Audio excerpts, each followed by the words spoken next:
Votre double origine chinoise par votre père et belge par votre mère, votre naissance en Chine, quelle sorte d'enfance cela suppose-t-il en Chine quand on est de double origine comme ça? Il y a des difficultés, il y avait des difficultés, parce que ce n'était pas une question de race, c'était une question du système social à ce moment-là, et aussi du fait que la Chine, à ce moment-là, subissait l'agression impérialiste des Européens, qui a d'ailleurs duré 109 ans depuis 1840, la première guerre de l'opium, où les Anglais ont imposé l'opium à la Chine par la guerre, jusqu'à 1949. Et donc, toutes les relations sociales entre Européens et Chinois étaient colorées par cela. Quand mon père est allé en Belgique pour étudier et qu'il est revenu avec sa femme européenne, sa femme croyait qu'étant dans le pays, son mari serait honoré et respecté seulement pour s'apercevoir qu'en Chine, un Chinois ne comptait pour rien dans son propre pays, c'était les Européens qui étaient les maîtres. Votre père, après ses études, est devenu ingénieur des chemins de fer. Il était ingénieur des chemins de fer. Il avait travaillé sur les chemins de fer toute sa vie. Donc, c'était un bourgeois par rapport à l'ensemble de la population. Bien sûr. Toute ma famille est bourgeoise. Ma mère, mon père, tous les deux de famille bourgeoise. Ma mère d'une famille de généraux. Son oncle était le ministre de la Défense de Belgique. Et mon père aussi, tous des mandarins. À l'époque où vous étiez toute petite fille, et ceux de ma génération étaient tout petits garçons, on nous enseignait volontiers à l'école qu'en Chine, il y avait une discrimination épouvantable entre garçons et filles, que les filles étaient habituellement tuées et qu'il fallait acheter les petits enfants avec des timbres et des papiers de plomb, des choses comme ça. Ah oui, cette belle charité européenne dont nous avons eu assez. Parce que c'était vrai que la Chine était dans un état misérable. Mais pourquoi? Parce qu'on lui faisait la guerre et puis on lui demandait des indemnités épouvantables, qui l'a ruinée d'ailleurs. Alors elle était ruinée. Et la famine, les inondations, la misère de la campagne forçaient les paysans à vendre leurs enfants. Et s'ils ne pouvaient pas les vendre, ils préféraient tuer les filles parce que trop de bouches à nourrir, eh bien, c'était mieux de les tuer que de les voir mourir de faim. Et ça a continué jusqu'à 1949.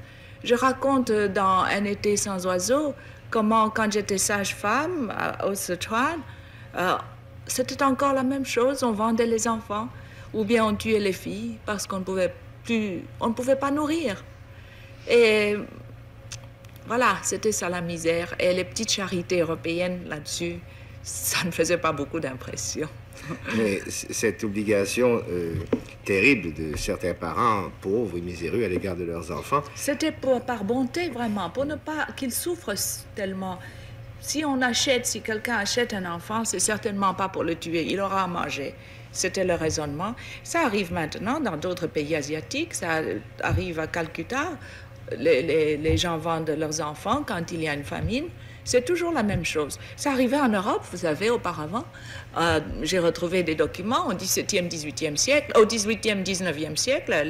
Les gens dans la campagne qui avaient trop de misère vendaient leurs enfants aux usines. Mais ce sont là, et même en Chine, c'était des phénomènes exceptionnels qui, j'imagine, n'avaient rien à voir avec la notion traditionnelle de solidarité familiale. Donc vous dites qu'elle est extrêmement importante en Chine. Oui, surtout dans les grandes familles féodales.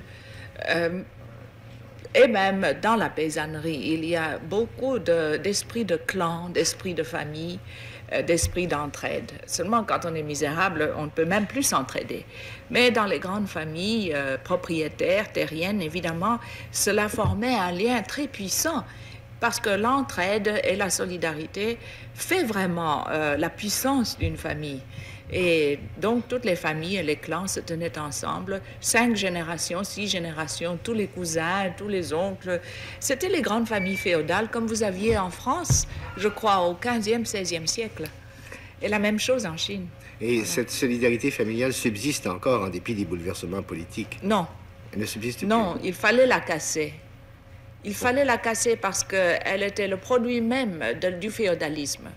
Et exactement comme la révolution industrielle et le capitalisme a brisé en Europe la famille féodale, Ainsi, quand le communisme est venu en 1949, il a dû briser la famille féodale et le clan. Sinon, on n'en sort jamais. Parce que ce n'est pas seulement des liens d'affection, ce sont surtout des liens et des relations d'intérêt. La famille féodale, quand il y a une personne dans cette famille qui est un employé du gouvernement, eh bien, il essaie de caser tous ses cousins, oncles, relations, et tout le monde y entre. Et alors, ça fait du népotisme, de la corruption. Et un autre aspect de la société chinoise que vous évoquez dans au moins 2 volumes, c'est celui de l'amitié en Chine, du réseau d'amitié. Eh bien, les réseaux d'amitié sont aussi des réseaux qui sont basés sur le fait que la classe mandarinale était vraiment très petite par rapport aux illettrés. Et la Chine a toujours été gouvernée par une littérocratie, pas par une aristocratie de sang, pas par une caste de sang, mais par une littérocratie. Mais la littérocratie, finalement, c'était aussi les clans. La domination des gens instruits. Les mandarinats. Et de cette façon-là, l'amitié comptait pour beaucoup, puisque c'était une amitié basée sur le fait qu'on était délettrés, qu'on savait lire, écrire et parler philosophie. Et donc, vous voyez, le système était énormément renforcé par l'intellectualisme. Et c'est cela qui explique pourquoi en Chine aujourd'hui, on fait tellement attention à faire ce qu'on dit intégrer les intellectuels, ce qui veut dire vraiment les ramener à un sens de proportion où ils ne sont pas au-dessus des autres. La caste intellectuelle en Chine était vraiment au-dessus de tout le monde. C'était aussi la caste féodale mandarine. Et le sentiment religieux en Chine? Ben, il n'y en a pas. J'explique toujours aux gens qui parlent avec beaucoup d'émotion, indignés d'ailleurs, que la religion en Chine est pourchassée, persécutée. Je leur dis laquelle? Alors ils me disent le christianisme. Je dis mais le christianisme, c'est pas une religion chinoise. Le christianisme, le Christ, Jésus-Christ, cet homme si magnifique, si doux, si bon, a été envoyé en Chine dans une caisse d'opium. C'est comme ça qu'il nous est arrivé, avec le fusil d'un côté et l'opium de l'autre. Comment voulez-vous qu'on l'aime? Comment voulez-vous qu'on comprenne le christianisme? La première chose que les missionnaires faisaient quand ils étaient un peu casés, c'était durant les temps de famine et d'inondation, quand les pauvres paysans n'en pouvaient plus, de les convertir en leur donnant un bol de riz. Vous mangez, on vous baptise. Si vous ne voulez pas être baptisé, vous ne mangez pas. C'est ce qu'on appelait les chrétiens du riz. Comment voulez-vous qu'on aime ça? Et puis alors, ils achetaient à tour de bras des villages. L'Église catholique est devenue grand propriétaire terrien. C'est à elle qu'appartenaient à Shanghai tous les districts de prostituées. Comment voulez-vous qu'on respecte une église comme ça? Ça, c'est le christianisme. Et je ne parle pas du protestantisme, qui était tout aussi mauvais. Le bouddhisme aussi a été importé. La Chine elle-même n'a jamais pu évoquer, n'a jamais vraiment créé une religion. C'est vraiment extraordinaire. Elle a eu le moralisme avec Confucius. Elle a eu le taoïsme, qui est une chose très vague. Mais ce sont 2 philosophies qui font du comportement moral humain la fin en elle-même. Il n'y a pas un ciel, il n'y a pas un paradis, il n'y a pas au-delà de la vie une vie meilleure. Ça s'arrête avec la mort. Il n'y a pas d'enfer non plus. Il n'y a pas d'enfer non plus. Il n'y a donc jamais eu de religion traditionnelle théiste en Chine? Non, pas vraiment organisée. Il y a eu un peu d'animisme et puis il y a le bouddhisme qui est venu de l'Inde, qui a subi quelques modifications. Mais la Chine elle-même n'a jamais évolué une religion. Mais elle a évolué des moralités, le confucianisme, le taoïsme, etc. Et la condition féminine en Chine, telle que vous l'avez vécue et telle qu'elle existe aujourd'hui? Oh, c'est très différent. C'est très différent. La condition féminine est une fonction du système. Alors, rappelez-vous le système féodal ici, en Europe, et appliquez ça un peu à la Chine, et c'est la même chose. Dans la paysannerie, la fille est mariée sans avoir jamais vu le monsieur à qui on la marie. On lui dit « tu vas te marier », puis c'est fini. Elle est mariée. Et voilà, l'homme a tous les droits, la femme en a très peu. Ça n'appliquait pas, évidemment, dans la petite couche occidentalisée qui, après la révolution de 1911, représentait la Chine, c'est-à-dire la bourgeoisie, la grande bourgeoisie auquel j'appartiens. Et ceux-là, évidemment, ils étaient tellement occidentalisés qu'ils avaient des vies où il était possible d'avoir des femmes médecins, des femmes avocats, etc. Mais c'était une infime minorité, quelque chose comme 3%, 5%. tandis que les autres, c'était encore le Xe siècle. Et les veuves, on ne les laissait pas se remarier. C'est vraiment très drôle, ce préjugé contre les veuves qu'on trouve dans le monde entier. Il paraît qu'on le trouve en Amérique aujourd'hui.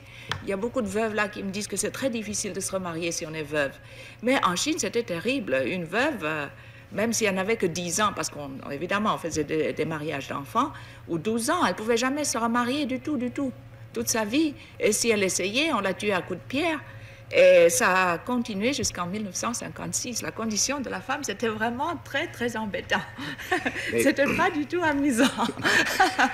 Mais vous apparteniez à cette petite couche dont vous venez de parler, pour laquelle le mariage n'était pas décidé par la famille. Oui et non. C'est-à-dire que, oui, j'appartenais à cette couche.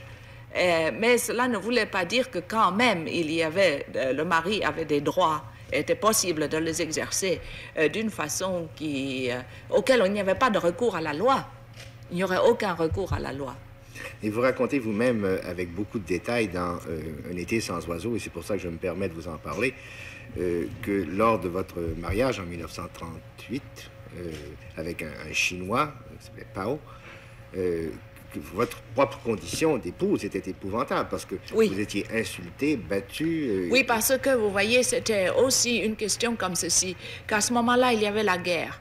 Et comme vous le savez, le régime de Chiang Kai-shek était complètement militariste. Or, un régime militariste retourne au passé, il n'avance pas. N'est-ce pas? Les régimes fascistes et militaristes, ce ne sont pas des régimes éclairés et libéraux, c'est des régimes qui retournent en arrière et qui vantent les vieilles vertus, le vieux patrimoine. Il y a toujours cette emphase sur le passé qui est beaucoup meilleur que le présent. Eh bien, ils faisaient la même chose. Les vieilles vertus devaient sauver la Chine, et parmi les vieilles vertus, il y avait que les veuves devaient se tuer pour leur mari, que le mari était 100% supérieur, etc. Et puis aussi, il y avait le nazisme, parce que Chiang Kai-shek a été beaucoup aidé par les officiers de Hitler pour former son armée. Alors, il y avait beaucoup de ces jeunes officiers qui allaient en Allemagne hitlérienne pour se former. Et ils en revenaient tout farcis d'idées de racisme et de nazisme, et cela s'appliquait aux femmes. Alors, on a vu une rétrogression au lieu d'une progression, ce qui fait que la condition féminine est vraiment détériorée plutôt que d'avancer durant ces années-là. La mienne aussi. Et vous parliez il y a un instant de racisme, et vous présentez vous-même un cas assez étonnant pour les Occidentaux que nous sommes, un cas de victime de racisme à l'envers, parce que votre mari en particulier, vous en parlez, votre mari vous méprisait parce que vous aviez du sang européen, du sang blanc. Mais oui, parce que tout ça se tient ensemble, n'est-ce pas? D'abord, il y avait évidemment, à cause des déprédations de l'Europe, à cause du colonialisme, à cause de cette ignoble façon dont la Chine a été traitée, qui est vraiment... enfin, on n'a qu'à lire l'histoire pour le savoir, combien c'était épouvantable. Évidemment qu'il y avait de la haine, c'est bien mérité, mais au-dessus de ça, la classe supérieure, n'est-ce pas, avait la classe militariste, les militaires autour de Chiang Kai-shek avaient renforcé cela en le tournant en une espèce de racisme. Et c'est seulement que quand Mao Zedong est arrivé qu'il a débrouillé les idées en disant ce ne sont pas les peuples, ce n'est pas la race, il ne doit pas y avoir de racisme. D'ailleurs, il le prouve, comme vous le savez, puisqu'il a fait un héros de Norman Bethune, un héros canadien d'ailleurs. Tous les enfants, chaque personne en Chine aujourd'hui prend Norman Bethune, un docteur canadien, comme son héros, comme l'image et l'exemple qu'il doit suivre. Mais avant ça, il y avait évidemment, au-dessus de cette xénophobie et haine, il y avait le nazisme et le racisme imbibé de Hitler, surtout dans cette caste. Ce n'était pas général, pas parmi les paysans, mais certainement dans la caste militariste autour de Chiang Kai-shek. Et c'est ça qui était le plus drôle, c'est que les Américains se sont toujours imaginés que les Chinois les aimaient, alors que les Chinois ne les aimaient pas du tout, mais aimaient beaucoup leur argent. Mais dans ce contexte-là, et avec ce que vous venez de décrire, comment votre désir de vous instruire a-t-il été accueilli, d'abord dans votre famille, dans votre entourage? Dans ma famille, c'était le plus drôle, c'est que c'était ma mère qui était beaucoup moins progressiste que mon père. Mon père ne faisait pas d'objection à ce que j'étudie, c'est ma mère qui avait des idées évidemment, elle aussi, elle était retournée à son passé. Or, dans son passé de jeune fille bourgeoise bien élevée en Belgique, dans les années 1905 ou 6, une femme, évidemment, ne sortait pas sans une bonne derrière elle pour porter son missel à l'église. Elle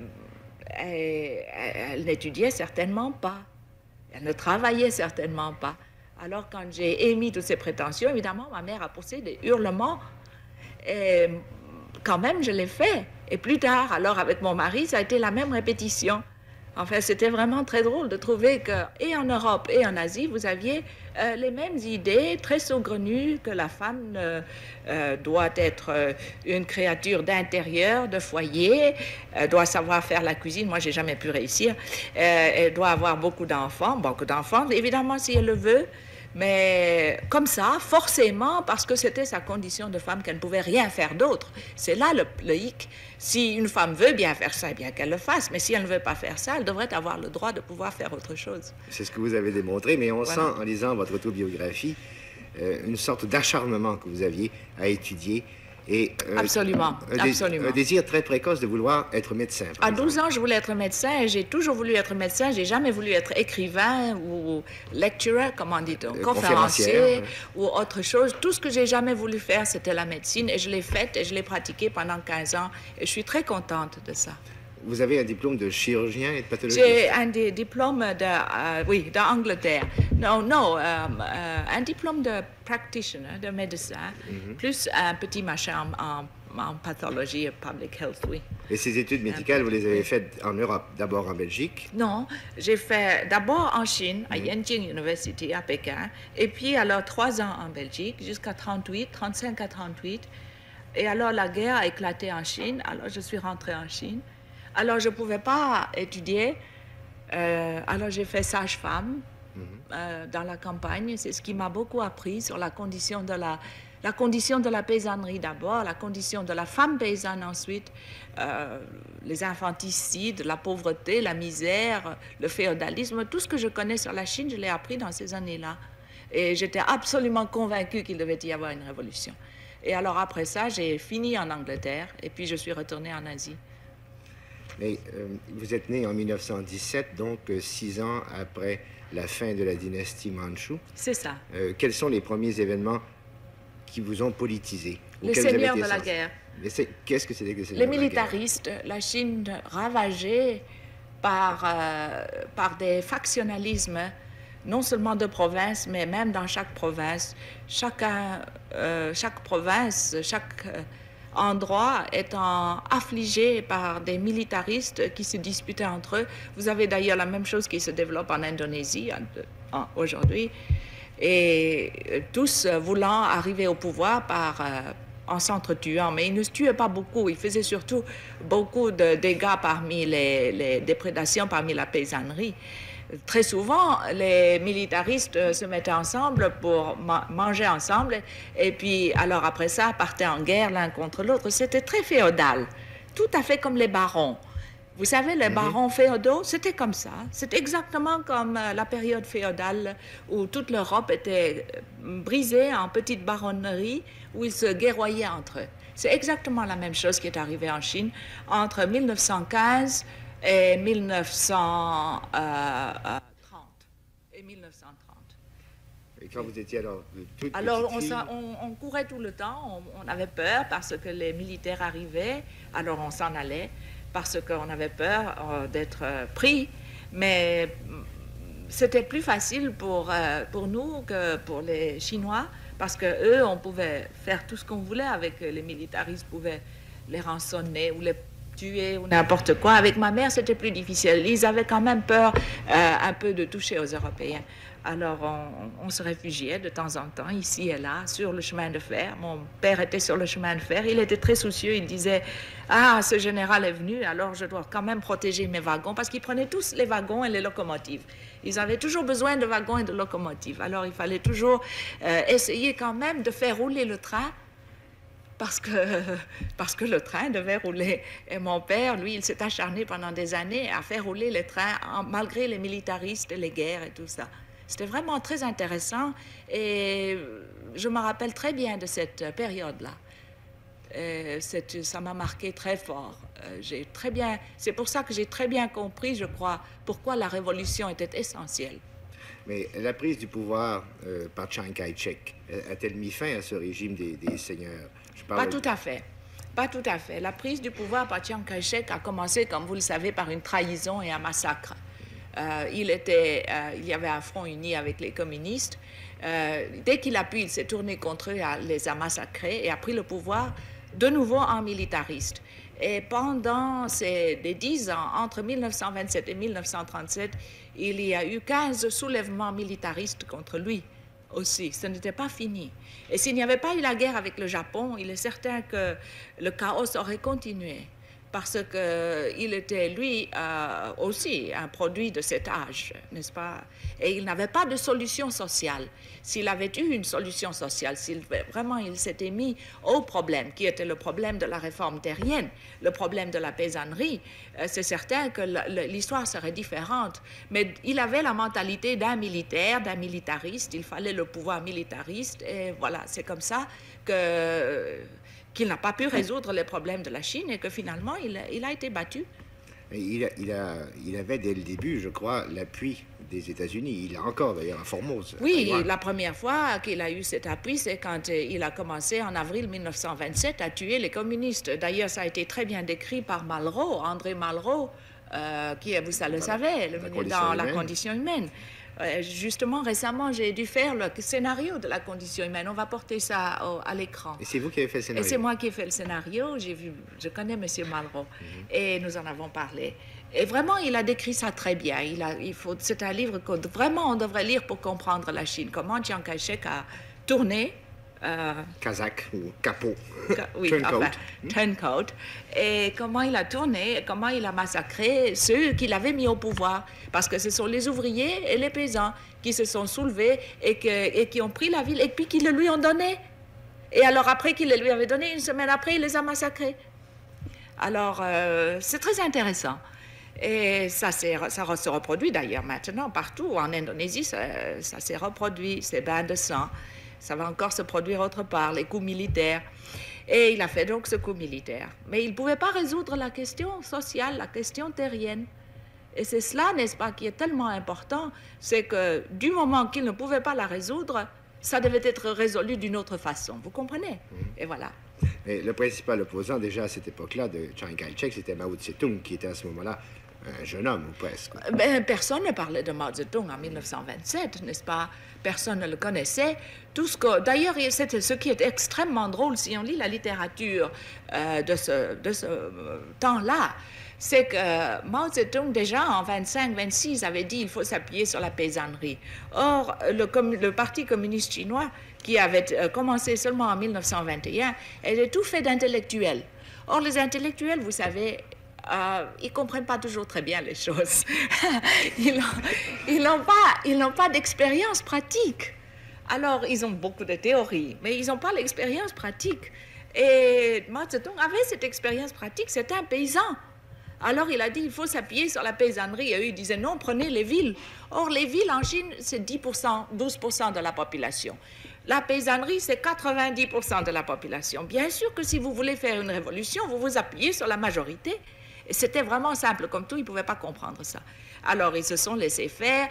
Chen Tu-sio, qui était le chef du Parti communiste à ce moment-là, a préféré croire Chiang Kai-shek plutôt que de croire ses propres paysans, ses propres ouvriers, qui disaient « Attention, on va nous massacrer ». Il a dit « Non, non, non, rendez vos armes ». Ils ont rendu les armes et ils ont été massacrés. Et c'est la grande leçon que Mao Tse-tung a compris, qu'il ne faut jamais rendre ses armes à un militariste et qu'il ne faut pas leur faire confiance. Et alors, il est parti pour la campagne et il y avait seulement 700 personnes qui l'ont suivi et il a tout recommencé. Et c'est pour ça que... 700 personnes en Chine, c'est rien. Ben, c'est rien, c'est rien. Et c'est pour ça, n'est-ce pas, que le peuple, vraiment, et surtout la paysannerie, croit en lui parce qu'il est toujours resté de leur côté. Ce que je veux dire, c'est ceci, c'est qu'il arrive, n'est-ce pas, que quand un homme devient puissant et qu'il réussit, alors... lui et ses compagnons forment une nouvelle classe, n'est-ce pas, et qu'ils commencent à se détacher des intérêts du peuple qu'ils ont représentés jusque-là, qui commencent à les oublier. Eux aussi, ils commencent à devenir autoritaires et tyranniques, etc., etc.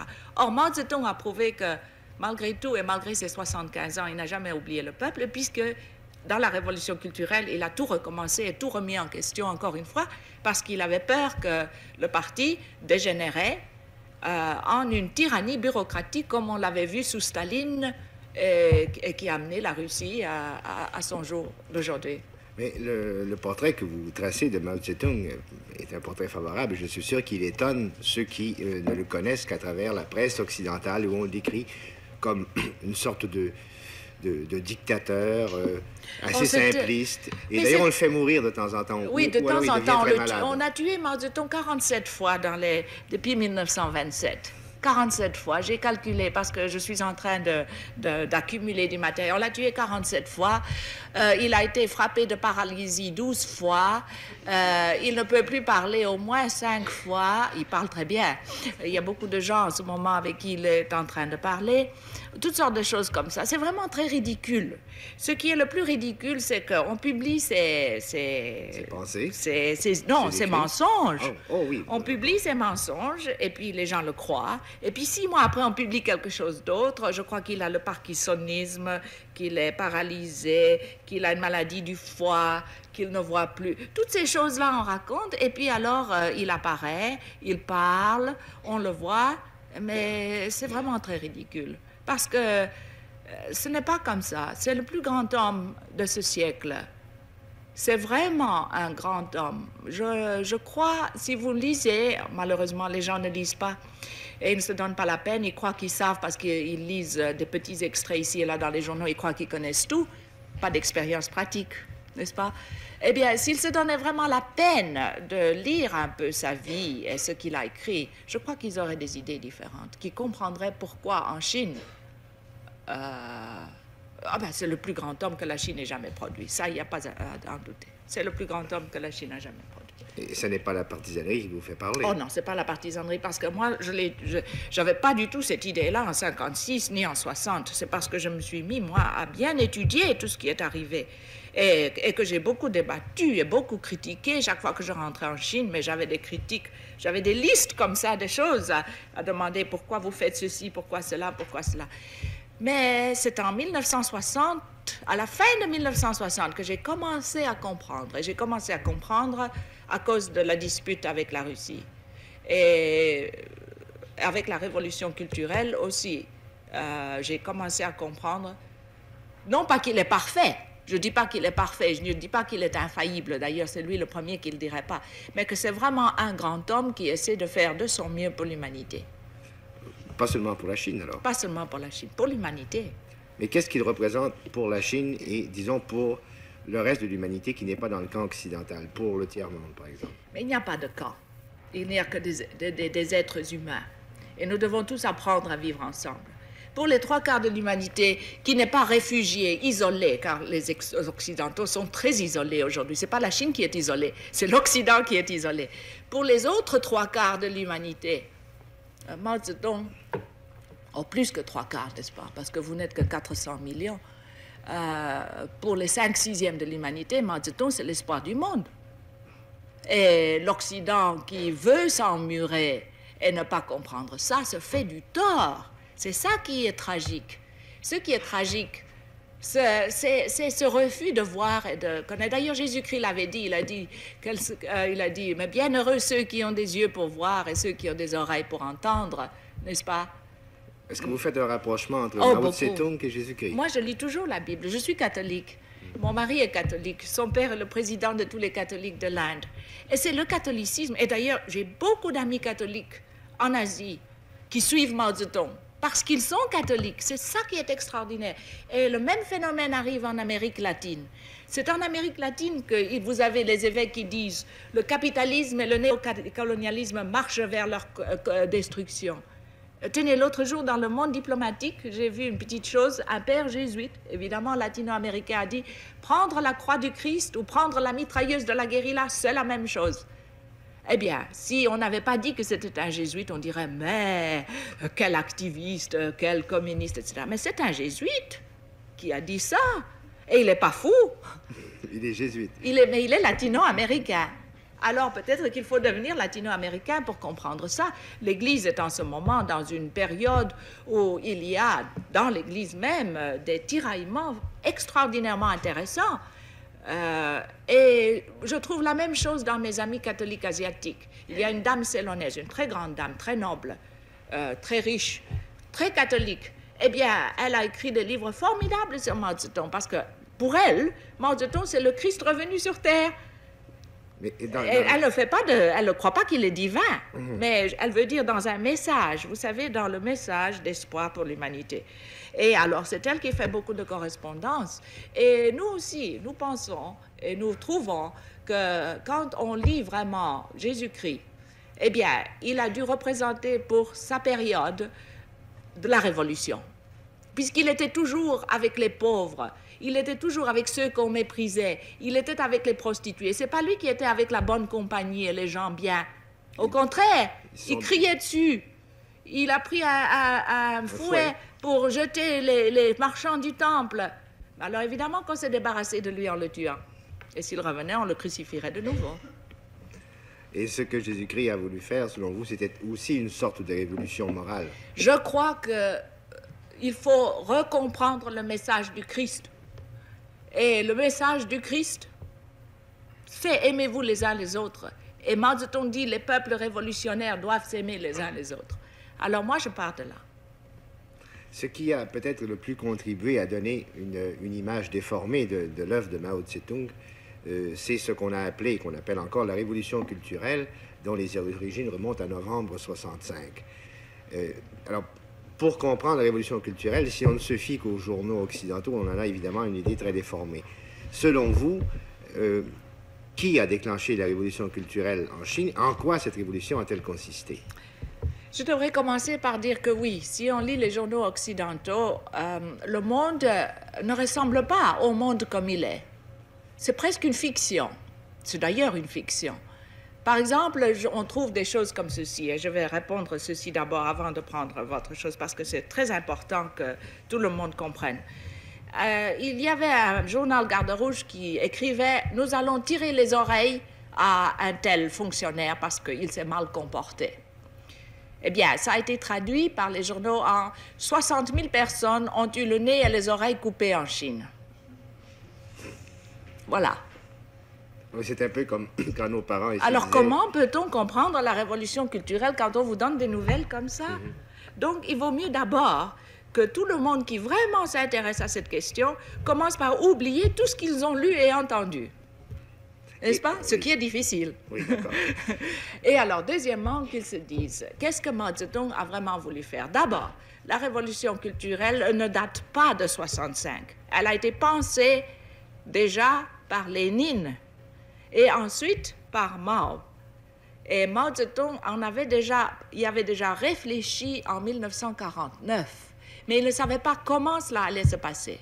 Deuxièmement, la révolution culturelle, si elle est arrivée, c'est à cause aussi de la rupture avec la Russie qu'elle a pris place, possiblement plus tôt que sinon elle aurait pris place. Alors, parlons donc de cette rupture avec la Russie. Qu'est-ce qui a fait que le communisme chinois est devenu tellement différent du communisme russe? Pourquoi les deux pôles du communisme international se sont-ils séparés? Mais pourquoi est-ce qu'ils ne se sépareraient pas? Il y a une question là d'indépendance nationale. Or, il est absolument certain que non seulement sous Khrouchtchev, mais avant lui, sous Staline, il y avait déjà, entre Roosevelt et Staline à Yalta, c'est d'ailleurs De Gaulle qui l'a dénoncé, une ébauche du partage du monde que nous voyons aujourd'hui. Le partage du monde entre les deux grands, seulement deux grands qui ont le droit de tout décider. Pourquoi? La Chine dit non. Alors, c'est Khrouchtchev et les autres qui ont élaboré, amplifié, continué ce qui n'était qu'une ébauche du temps de Staline et de Yalta, et qui l'ont fait dans une collusion, une complicité complète et 100% totale sur tout, et qui ne laisse rien l'arrêter, absolument rien. Tout doit être divisé en deux. Tous les pays, toutes les ressources, tout, rien que pour eux deux, et tous les monopoles sont à eux deux. Personne d'autre n'aura vraiment le doigt sur la vraie puissance. Dans 20 ans, vous verrez ce qui arrivera même en Europe. Même l'Europe sera colonisée, elle deviendra pays sous-développé tout à fait comme l'Asie. Il n'y aura que 2 grandes puissances. Ça, c'est leur rêve. Hein. Alors, là-dedans, il y a eu un accroc, c'est la Chine. La Chine a dit non, je ne marche pas. Non, je ne vais pas obéir. Elle a dit à Khrouchtchev, quand Khrouchtchev est arrivé en disant voilà, nous allons vous dire quoi faire, elle a dit non. Et Mao Zedong même l'a dit à des Français, et il a dit dans une façon plutôt pittoresque, il a dit personne ne va chier sur ma tête, sur notre tête. Et non, nous préférons être pauvres et nous préférons faire les choses nous-mêmes. Et c'est ça qu'ils ont fait. Et alors Khrouchtchev a été très furieux et il a commencé d'abord par abroger tous les traités avec la Chine. Et puis, deuxièmement, il a retiré tous les ingénieurs qui étaient russes, qui étaient en Chine, saboté toutes les usines en enlevant les pièces à l'intérieur qui faisaient aller les machines, tout pris, tous les blueprints. Et alors, il a présenté à la Chine une note formidable à payer. La Chine a tout payé. Tout payé. Et il y avait maintenant, ils se sont rendus compte qu'il y avait des choses qui leur ont été comptées 3 ou 4 fois plus cher qu'aucun pays capitaliste ne leur aurait compté. Alors, vous voyez, c'est comme ça qu'on ne peut pas vraiment penser que la Russie pratique la solidarité internationale. Et d'ailleurs, solidarité internationale, quand elle vient d'invader un autre pays socialiste, la Tchécoslovaquie, eh bien, voilà. Il y aurait eu du côté de la Chine aussi, n'est-ce pas, si elle avait dit oui, oui, et si elle avait été servile, alors la Russie serait énormément puissante et beaucoup plus puissante que l'Amérique aujourd'hui. Il y aurait sûrement la guerre.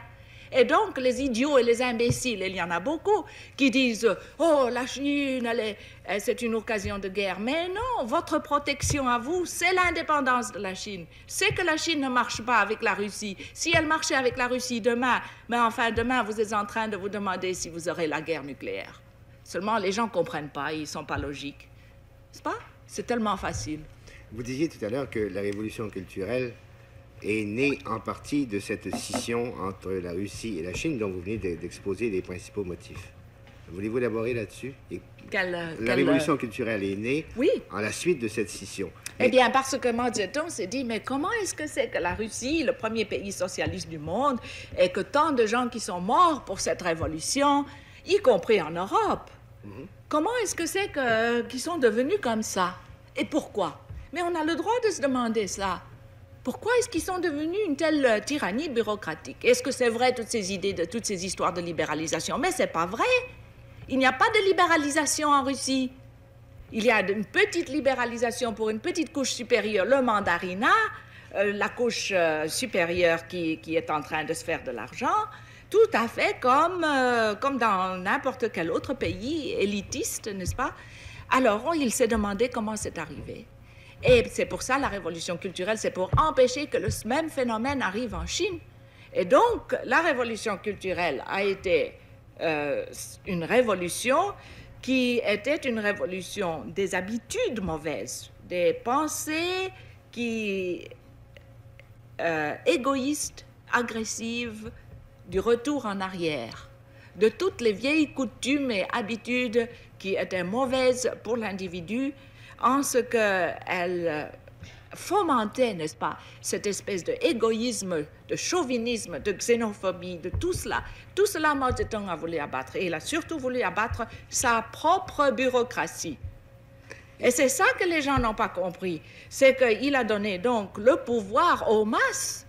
C'est-à-dire qu'il a dit, allez-y, critiquez les gens du parti.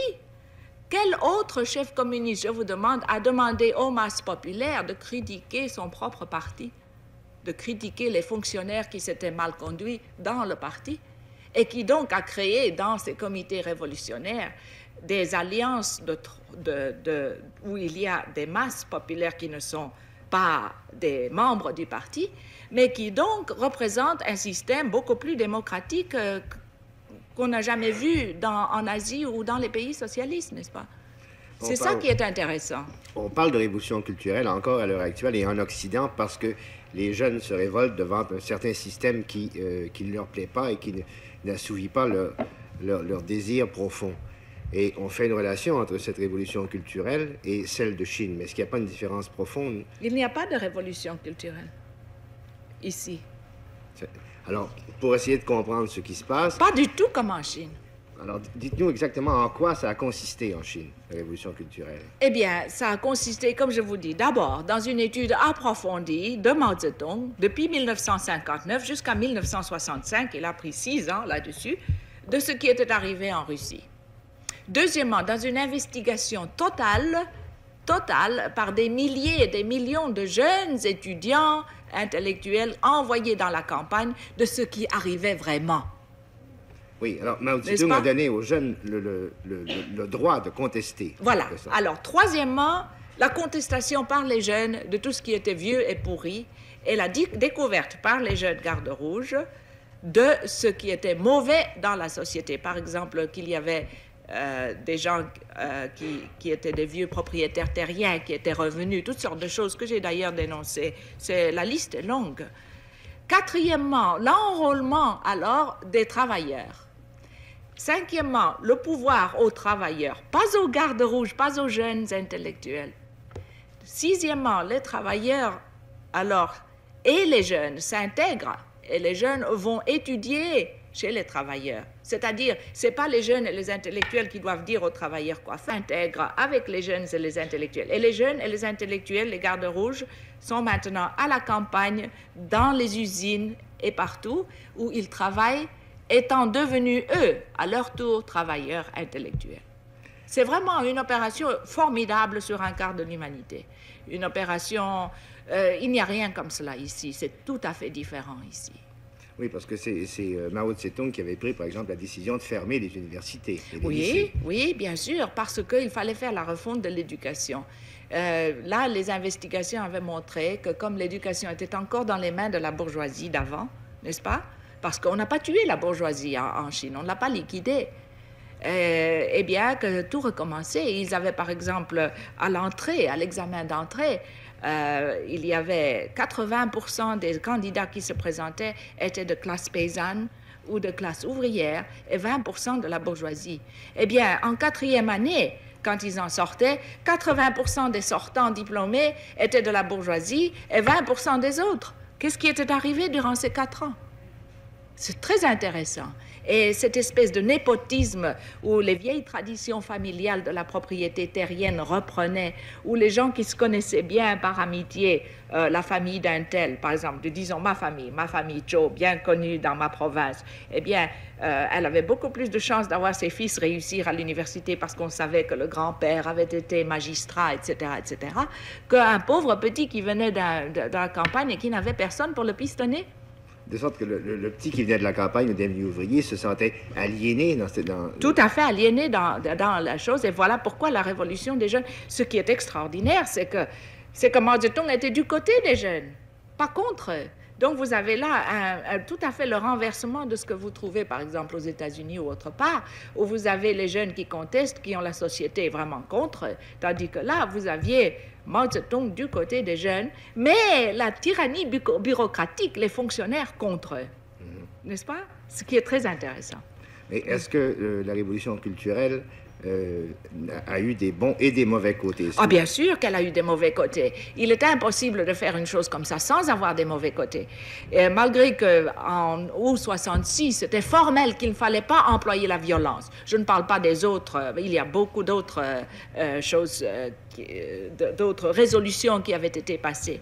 Malgré que c'était formel qu'il ne fallait pas employer la violence, il y a eu de la violence. Et la violence, c'était parce que nous pouvons la distinguer en 3 parties. Une parmi les gardes rouges. La violence entre les gardes rouges, ce n'était pas dicté par le gouvernement. Ce n'était pas voulu. C'est parce que quand vous avez 30 millions de jeunes qui se démènent, eh bien, vous en avez quand même quelques-uns parmi eux qui sont mauvais, n'est-ce pas? On ne peut pas dire que tout le monde est des anges. Et c'est certain qu'au bout de 6 mois, 1 an, parmi ces jeunes, il s'était formé distinctement des gangs, des groupes qui étaient très mauvais. Des ultras. Des ultras. Non seulement, oui, mais les mauvais en trois genres. D'abord des ultras de gauche, comme des trotskistes, vous savez, anarchistes, terroristes, on tue tout le monde, etc. Il y en a toujours ça. Tout mouvement a des gens comme ça. D'ailleurs, on a vu la même chose à Paris. n'est-ce pas, à Paris, parmi les étudiants, il y en avait qui étaient des trotskistes et qui ont vraiment fait de la casse. Et alors, comme ça a donné des excuses et de provocations pour ce qui est arrivé. Mais ce n'était pas l'idée du tout de le faire comme ça. Alors, il y avait les ultras de droite aussi, qui étaient surtout les fils à papa des grands fonctionnaires qui allaient être évincés. Alors, eux, n'est-ce pas, ils ont dit à leurs fils, attention, fais de l'ultra garde rouge. Et c'est comme ça qu'il y a eu de la violence parmi les gardes rouges. Les gardes rouges, à un moment, il a dû y avoir au moins 3000 factions, ils se battaient tous ensemble, l'un contre l'autre. Mais il y en avait aussi, ça c'était le mauvais côté, mais je crois que ça n'a pas pu être plus que 10% à 15% des gardes rouges. Tandis que les bons, on n'en parle jamais. Des bons qui ont été vraiment dans la campagne, qui ont aidé les travailleurs, qui ont fait les récoltes avec eux, qui sont partis pour les villes, qui ont vraiment été très bien. On ne parle pas de ceux-là, on ne parle que des mauvais. Alors évidemment, il y a aussi eu des agents du Kuomintang. Vous savez qu'en Chine, chaque année, ils retournent en Chine 140 000 Chinois d'outre-mer pour aller voir leur famille. Ce n'est pas connu, on ne le met pas dans les journaux, mais chaque année, on entre et sort en Chine à peu près 140 à 150 000 personnes. Et c'est parmi ceux-là, qu'il y avait des agents du Kuomintang qu'on a trouvés. Et eux ont fait aussi du sabotage. Alors, il y a eu le retour, n'est-ce pas, des revanchistes, les vieux propriétaires terriens, encore une fois, pas liquidés, parce que Mao Zedong ne liquide pas, n'est-ce pas? S'il peut sauver quelqu'un, comme il dit, couper une tête, c'est rater quelque chose. Il vaut mieux changer les personnes, mais pas couper les têtes. Et donc, ces gens-là, évidemment, profitant de tout cela, sont aussi revenus. Donc, il y a eu de la violence. Mais de dire que c'était une violence voulue par la révolution culturelle, non, pas du tout. De crainte que les gens qui vous écoutent ne vous considèrent comme une propagandiste payée par le régime de Mao Tse-tung, je vais vous faire préciser, vous avez dit tout à l'heure que vous étiez catholique. Est-ce que j'ai pas besoin d'argent, vous savez. Les gens achètent mes livres beaucoup. Je viens d'apprendre que les 25 000 premiers étés sans oiseaux sont partis à Paris en 10 jours. C'est quand même extraordinaire que vos livres, par exemple, ne soient pas publiés en Chine. Non, pas du tout, puisqu'ils sont bourgeois. Oui, ils sont interdits. Je suis une bourgeoise, j'écris des livres bourgeois qui ne sont pas du tout d'après l'explication marxiste. N'est-ce pas? Je ne suis pas marxiste, bien sûr. Voyons, c'est très dangereux d'avoir une bourgeoise comme moi. Non, Mais si vous êtes favorable au régime, pourquoi... Mais ça ne veut rien dire, parce qu'il y a beaucoup de gens qui sont favorables au régime, vous savez. Il y a beaucoup de gens qui ne sont pas du tout communistes. Par exemple, en ce moment, à Canton, il y a la foire de Canton. Vous savez, tous les ans, il y a 2 fois par an la foire commerciale de Canton. Eh bien, à cette foire arrivent 3 000 à 5 000 businessmen. Vous me direz que tous ces businessmen sont des communistes, mais non, voyons, ce sont des capitalistes. On les accueille très bien en Chine. D'ailleurs, moi, toutes mes informations, non seulement les miennes par mes propres voyages, mais toutes les informations sûres que j'ai, c'est par ces businessmen qui vont partout, qui sont bien accueillis, qui font des affaires avec la Chine, pourquoi pas? Vous avez cette position assez exceptionnelle d'être en faveur du régime, mais mal vu du régime, parce que vous êtes bourgeois. On ne peut pas dire mal vu, ça je ne dirais pas que je suis mal vu, mais ils sont très clairs, vous savez, ils sont très logiques, les Chinois. Ils ne vous demandent pas d'être avec eux. D'ailleurs, ils préfèrent que les choses soient claires. C'est pas la peine, et ça je dis toujours aux jeunes qui se disent aux marxistes, etc. Je dis attention, vous êtes tous des bourgeois, vous savez. Vous êtes des bourgeois. Nous sommes tous bourgeois. Parce que nous vivons dans une société bourgeoise. Alors, c'est pas la peine. Si vous allez en Chine en disant « je suis marxiste », on vous regardera comme ça en se disant « est-ce qu'il a fait la longue marche? Est-ce qu'il a un peu pioché dans la campagne? Est-ce qu'il sait de quoi il parle ?» Eh bien, nous n'avons pas fait ça. Nous avons beaucoup de sympathie. Moi, j'ai beaucoup de sympathie. Mon mari, qui n'est pas du tout, qui est tout à fait bourgeois et qui est colonel de l'armée indienne, a beaucoup de sympathie. Beaucoup de gens ont beaucoup de sympathie pour ce que la Chine essaie de faire. Mais ce que nous voulons faire, c'est prévenir l'Occident que de s'enferrer dans son ignorance et dans son isolement du reste du monde, c'est dangereux pour l'Occident. C'est-à-dire, c'est pas faire des propagandes pour la Chine, mais de leur montrer ce que la Chine fait et de leur dire, attention, on va faire quelque chose de très dangereux. On va vous lancer et vous casser le cou sur quelque chose que vous ne comprenez pas. Nous savons qu'il y a en ce moment des gens qui pensent encore qu'ils peuvent attaquer la Chine et qu'ils pensent qu'en attaquant la Chine, tous les problèmes du monde seront résolus. On a peur de la Chine, on a peur du péril jaune. Voilà. Ça dure depuis 60 ans. Le péril jaune. Or, il n'y a qu'un péril pour l'Asie et pour le monde, c'est le péril blanc, d'après nous. N'est-ce pas? Alors, ça dépend des choses. Et moi, je vous dis, attention, parce que vous allez vous casser le cou. Dans ce contexte-là, qu'est-ce que vous pensez des efforts que les États-Unis déploient pour empêcher la Chine de Mao d'entrer aux Nations Unies? Je crois que c'est tellement imbécile, ça devient une rigolade. D'ailleurs, tout le monde en rigole. D'abord, n'est-ce pas, ils reconnaissent aux Nations Unies un monsieur Chiang Kai-shek, qui était un militariste, qui a eu 20 ans en Chine, qui s'est fait jeter hors de Chine avec toute la population presque l'exécrant, excepté évidemment probablement 5 à 10% de gens, des bourgeois, évidemment, qui faisaient de l'argent sous lui. Bon, des gens comme mon mari, mon premier mari. Mais à part ça, les gens en avaient assez de lui. Bon, il est reconnu comme étant la Chine. On le met en Formose, qui est un territoire chinois, et on reconnaît que ça, c'est la Chine, et pas le reste. Très bien. Eh bien, d'abord, ça dure depuis longtemps, et il y a au moins la moitié des pays du monde qui en ont eu assez de cette idiotie et qui ont reconnu la Chine. N'est-ce pas? Donc, aux Nations Unies, il y a beaucoup de gens qui ont reconnu déjà la Chine. Bon, il y en a d'autres qui ne le reconnaissent pas, on leur fait un peu de pression quand ils ont besoin de reconnaître, quand ils veulent reconnaître, bon, ils ne reconnaissent pas. Quel mal ça fait à la Chine? Ça fait beaucoup de mal aux Nations Unies. Qu'est devenu les Nations Unies? Une espèce de club où on boit du whisky et on fait beaucoup de longs discours sur quoi? Pas sur le Vietnam, pas sur la Tchécoslovaquie, pas sur Biafra. De quoi parle-t-on là? De toutes les choses qui ne font pas, qui ne sont vraiment pas importantes pour les deux grands. On ne parle pas des véritables problèmes du monde. Alors, vous avez, ça devient un petit club de troisième ordre. Qui veut y entrer, peut y entrer. La Chine devrait avoir sa place, c'est-à-dire le gouvernement de Chine devrait avoir sa place là, au lieu du gouvernement qu'on reconnaît là et qui est périmé. Eh bien, ils attendront. Ça ne leur fait pas de mal. Comme il reste juste un peu plus de 3 minutes, je voulais vous demander, en conclusion, quels sont vos espoirs, vos prédictions sur les possibilités de coexistence pacifique entre le monde capitaliste, le monde soviétique et le monde chinois. Est-ce que c'est possible? Je vous ai déjà dit que la paix du monde dépend sur l'indépendance et la puissance de la Chine. Un pays faible, c'est une tentation pour la guerre. Pas un pays fort.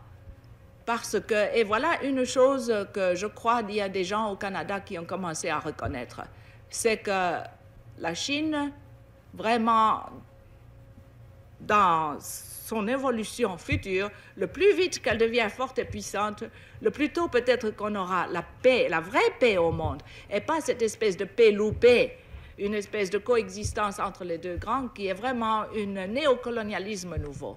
Et alors, c'est cela vraiment que la révolution culturelle veut dire. Est-ce que la Chine va devenir comme les autres et faire un partage à 3? Non. La Chine a refusé le partage à 3. Elle a refusé complètement d'oublier les pauvres, d'oublier les peuples révolutionnaires. Et voilà là la grande question, et il faut que l'Occident le comprenne.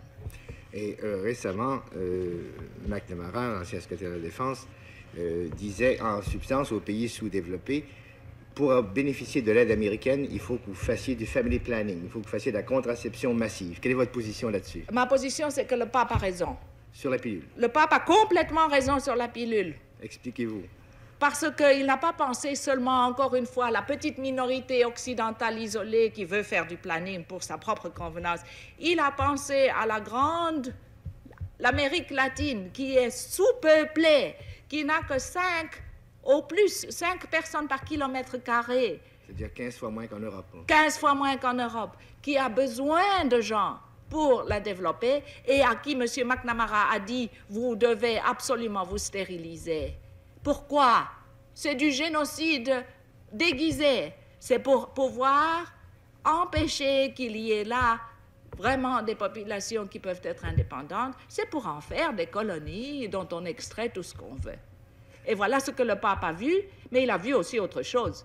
Il a vu que de dire oui à la pilule, amènerait une chose que l'archevêque de Recife a dit. Il a dit, si le pape avait dit oui à la pilule, chaque femme, chaque jeune fille en Amérique latine serait à ce moment-ci bourrée par compulsion de contraceptionnel.